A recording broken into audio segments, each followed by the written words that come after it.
আসসালামু আলাইকুম। সবার আগে বাছাই করা 10টি আন্তর্জাতিক খবর জানিয়ে দেব।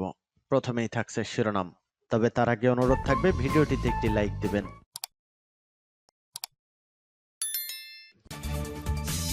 সংবাদের শুরুতে জানিয়ে দিব সংবাদ শিরোনাম। রুশ যুদ্ধবিমানকে ধাওয়া করছে ইউক্রেনের ক্ষেপণাস্ত্র, ভিডিও ভাইরাল। এরপর জানিয়ে দিব তেহরানের আকাশে রাশিয়ার যুদ্ধবিমান। তারপর জানিয়ে দিব গাজা নিয়ে ভয়ঙ্কর অভিযোগ, অ্যামনেস্টির সতর্কবার্তা। আরও জানিয়ে দিব গাজায় যুদ্ধবিরতির মধ্যেও ইসরায়েলি হামলায় নিহত 6। এবং জানিয়ে দিব সর্বশেষ শিরোনাম, মার্কিন সতর্কতার পর ফ্লাইট বাতিল, কঠোর সিদ্ধান্ত ভেনেজুয়েলার। রুশ যুদ্ধবিমানকে ধাওয়া করছে ইউক্রেনের ক্ষেপণাস্ত্র, ভিডিও ভাইরাল। রুশ যুদ্ধবিমানের পেছনে ধাওয়া করছে ইউক্রেনের মিসাইল, আর তা থেকে বাঁচতে ক্রমাগত বিস্ফোরক ছুড়ে যাচ্ছে পুতিন বাহিনীর যুদ্ধবিমান। শেষ পর্যন্ত মিসাইল ফাঁকি দিয়ে ইউক্রেনের সফল হামলা চালিয়ে চলে যায় রাশিয়ার দুটি সু-25 যুদ্ধবিমান। রুশ বাহিনীর এই দক্ষতা দেখে রীতিমতো হতবাক পশ্চিমারা। এই অবস্থায় যুক্তরাষ্ট্রের প্রস্তাবিত 28 দফার শান্তি পরিকল্পনা ইউক্রেন যুদ্ধের সমাধানের ভিত্তি হতে পারে বলে মন্তব্য করেছেন প্রেসিডেন্ট ভ্লাদিমির পুতিন। তবে তিনি হুঁশিয়ারি দিয়েছেন, কিয়েভ এই প্রস্তাব না মানলে ইউক্রেনের রুশ সামরিক বাহিনী সামনে এগোতে থাকবে। বর্তমানে ইউক্রেনের প্রায় 19% এলাকা, অর্থাৎ 1,15,500 বর্গ কিলোমিটার নিয়ন্ত্রণ করছে রাশিয়া। মূলত ইউক্রেনের পূর্বাঞ্চলীয় ডনবাসের পুরো অঞ্চলের পাশাপাশি খেরসন ও জাপোরিজ্ঝার পূর্ণ নিয়ন্ত্রণ চায় মস্কো। এদিকে রাশিয়া ইউক্রেন যুদ্ধের অবসানে যুক্তরাষ্ট্রে প্রস্তুত করা নতুন পরিকল্পনায় কাজ করতে আগ্রহ প্রকাশ করেছেন ইউক্রেনের প্রেসিডেন্ট ভলোদিমির জেলেনস্কি। তবে তাদের ইউরোপীয় মিত্ররা পরিকল্পনাটি নিয়ে উদ্বেগ প্রকাশ করেছে। ব্রাসেলসে ইউরোপীয় ইউনিয়নের পররাষ্ট্রমন্ত্রীদের বৈঠকে ফ্রান্সের পররাষ্ট্রমন্ত্রী জিন-নোয়েল ব্যারট বলেছেন, শান্তি মানে আত্মসমর্পণ নয়। ইউক্রেনীয়রা ন্যায়সঙ্গত শান্তি চায়। ইইউ পররাষ্ট্রনীতির প্রধান কাজা কালাসও বলেছেন, যে কোনো উদ্বেগ ইউক্রেন ও ইউরোপের সমর্থন ছাড়াই কোনো সম্ভব নয়। পোল্যান্ডও জানিয়েছে ইউক্রেনের প্রতিরক্ষার সক্ষমতায় শর্ত আরোপ করা অগ্রহণযোগ্য।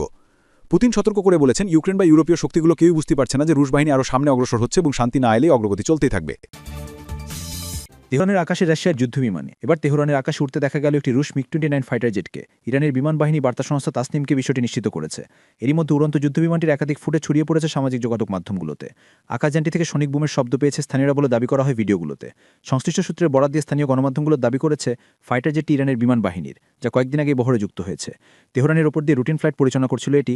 বিমান বাহিনীর এমন বিবৃতির কথা জানায় সংবাদ মাধ্যমগুলো। উল্লেখ্য, সম্প্রতি একাধিক আন্তর্জাতিক গণমাধ্যমের রাশিয়ার কাছ থেকে ইরানের মিগ-29 যুদ্ধবিমানের বহর হাতে পাওয়ার গুঞ্জন ওঠে। ধারণা করা হয় এটি দেশটির ফার্স প্রদেশের সিরাজ বিমান ঘাঁটিতে মোতায়েন করা আছে। গাজা নিয়ে ভয়ঙ্কর অভিযোগ, অ্যামনেস্টির সতর্কবার্তা। গাজায় যুদ্ধবিরতির মধ্যেও ইসরায়েলি বাহিনীর নতুন হামলার সহায়তা প্রবেশে বাধা এবং সীমাবদ্ধতার আরোপের ঘটনায় ইসরায়েল এখনও গণহত্যা চালিয়ে যাচ্ছে বলে সতর্ক করেছে মানবাধিকার সংস্থা অ্যামনেস্টি ইন্টারন্যাশনাল। বৃহস্পতিবার 27 নভেম্বর এক বিবৃতিতে অ্যামনেস্টি জানায়, 10 অক্টোবর কার্যকর হওয়া যুদ্ধবিরতির পর গত 7 সপ্তাহে ইসরায়েল এটি 500 বারই বেশি লঙ্ঘন করেছে, যার ফলে 347 ফিলিস্তিনি নিহত হয়েছেন। এই সময় আহত হয়েছেন আরও অন্তত 889 জন। আল জাজিরার এক প্রতিবেদনে এই তথ্য জানানো হয়েছে। প্রতিবেদনে বলা হয়েছে, অ্যামনেস্টি বিবৃতি দেওয়ার সময় ইসরায়েলি বাহিনী গাজার দক্ষিণ ও মধ্যাঞ্চলে নতুন বিমান হামলা চালিয়েছে। এর মধ্যে রয়েছে বুরেজ শরণার্থী ক্যাম্প এবং খান ইউনিসের পূর্বাঞ্চল। এগুলো যুদ্ধবিরতি চুক্তি অনুযায়ী ইসরায়েলি বাহিনী অপসারণ সীমার বাইরে অবস্থিত। অ্যামনেস্টি সেক্রেটারি জেনারেল অ্যাগনেস্ট ক্যালামার্ট বলেন, ইসরায়েল তার যুদ্ধাপরাধের প্রভাব কমাতে কোনো গুরুতর পদক্ষেপ নেয়নি, বরং মানবিক সহায়তা আটকে রেখে এবং প্রয়োজনীয় সেবায় বাধা দিয়ে গাজাবাসী শারীরিক ধ্বংস নিশ্চিত করার নীতি অব্যাহত রেখেছে। তিনি বলেন, বিশ্বকে প্রতারিত হওয়া যাবে না, ইসরায়েলের গণহত্যা শেষ হয়নি। গাজার সিভিল ডিফেন্স জানিয়েছে, এই নতুন হামলাগুলো 7 সপ্তাহব্যাপী নাজুক যুদ্ধবিরতির প্রকাশ্য লঙ্ঘন।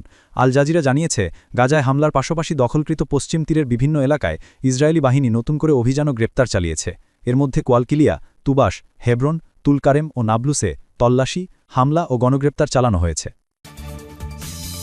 গাজার যুদ্ধবিরতির মধ্যেও ইসরায়েলি হামলায় নিহত 6 জন। 10 অক্টোবর যুদ্ধবিরতি কার্যকর হওয়ার পর এখন পর্যন্ত ইসরায়েলি বাহিনীর গুলিতে কমপক্ষে 342 জন নিহত হয়েছেন। ফিলিস্তিনের অবরুদ্ধ গাজা উপত্যকায় বুধবার 26 নভেম্বর যুদ্ধবিরতি ভেঙে ইসরায়েলি বাহিনী 4 ফিলিস্তিনিকে হত্যা করেছে। এদিকে ইসরায়েলের ড্রোন হামলায় বেইতলাহিয়া আরও 2 জন নিহত হয়েছেন। ইসরায়েলি বাহিনী এক বিবৃতিতে দাবি করেছে, রাফাহ পূর্বাঞ্চলে একটি ভূগর্ভস্থ অবকাঠামো থেকে 6 জন সম্ভবত বেরিয়ে আসছিলেন। এ সময় তাদের উপর হামলা চালানো হয়। এর মধ্যে 4 জন নিহত হয়েছে, বাকি 2 জনকে আটক করা হয়েছে।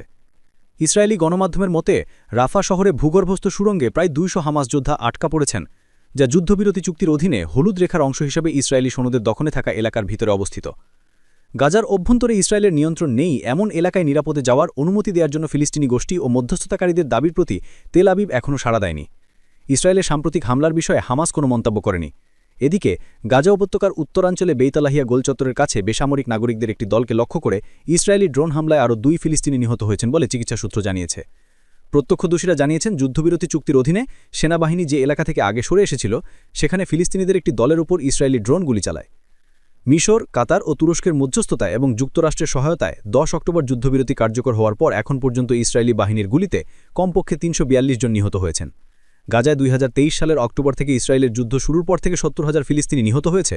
নিহতদের বেশিরভাগই নারী ও শিশু। আহত হয়েছে আরও 1,71,000 ফিলিস্তিনি। মার্কিন সতর্কতার পর ফ্লাইট বাতিল কঠোর সিদ্ধান্ত ভেনেজুয়েলার। যুক্তরাষ্ট্রের সতর্কতার পর যেসব এয়ারলাইন্স ফ্লাইট স্থগিত করেছিল তাদের বিরুদ্ধে সন্ত্রাসবাদে জড়িত থাকার অভিযোগ এনে নিষিদ্ধ করেছে ভেনেজুয়েলা। বুধবার 26 নভেম্বর দেশটির বিমান চলাচল কর্তৃপক্ষ এই তথ্য জানিয়েছে। নিষিদ্ধ হয় এয়ারলাইন্সগুলোর মধ্যে রয়েছে স্পেনের আইবেরিয়া, পর্তুগালের ট্যাপ, কলম্বিয়ার এভিয়ানকা, চিলি ও ব্রাজিলের লাতাম, ব্রাজিলের গোল এবং তুর্কিশ এয়ারলাইন্স।